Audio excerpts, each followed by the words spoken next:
मैं सारे ब्रह्मांडों का मालिक हूँ, सब ब्रह्मांड मैंने रचे हैं, सभी प्राणियों जीवों की उत्पत्ति भी मैंने की है। फिर सारी कहानी बताई कि यहाँ से वो जो वहाँ दुख पा रहे हैं काल के लोक में, वो कैसे वहाँ गए कि तुम सभी यहीं रहा करते थे। ये सब के आपके मकान, ये स्थान खाली पड़े हैं। जितनी प्राणी वहाँ गए हैं, चींटी से हाथी तक, रंक से राजा तक, ये सभी यहाँ रहते थे। ये सारे खाली पड़े इनके। इनमें मस्ती लगी, सुख था घना।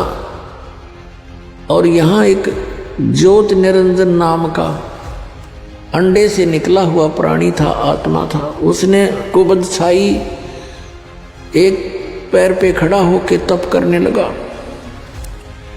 उसके ऊपर ये सब आसक्त हो गए, उसकी उस ड्रामाबाजी को देखकर, उसकी एक्टिंग को देखकर, जो आजकल के लोग में कष्ट पा रहे हैं।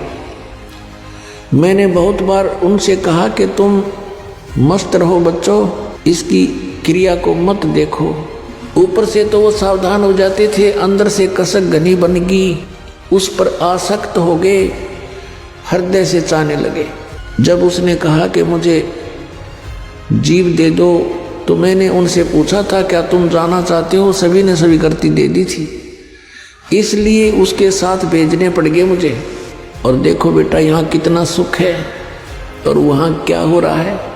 कभी फ्लड आ जाता है, कभी अकाल गिर जाता है, किसी की रोग से मृत्यु, कभी महामारी फैल जाती है, कहीं जल उपलब्ध नहीं है तो कहीं फ्लड ही फ्लड है। ऐसे स्थान पर चले गए, इस सर्व सुखदायी प्लेस को छोड़कर, स्थान को छोड़कर। अब गरीबदास जी बालक थे, आंखों में आंसू आ गए और कहने लगे भगवान हम तो घने नालायक हैं, हम तो महान पापी आत्मा हैं। हमने देखो एक कैसी भरी थाली का ठोकर मारी, यहाँ सब कुछ उपलब्ध है, हरे भरे बाग हैं, सर्व यानी सदाबहार फल फ्रूट हैं, सदाबहार बेल हैं, दूधों की नदी बह रही है, और हम वहाँ उस कंगाल लोक में चले गए और कहा भगवान मुझे यहीं रख लो दाता, वहाँ मत भेजो। गरीबदास जी से कहा बेटा आपको जाना पड़ेगा, आपके भाई बहन हैं, वो काल से भ्रमित है, उनको ये ज्ञान सुनाना अति अनिवार्य हो गया।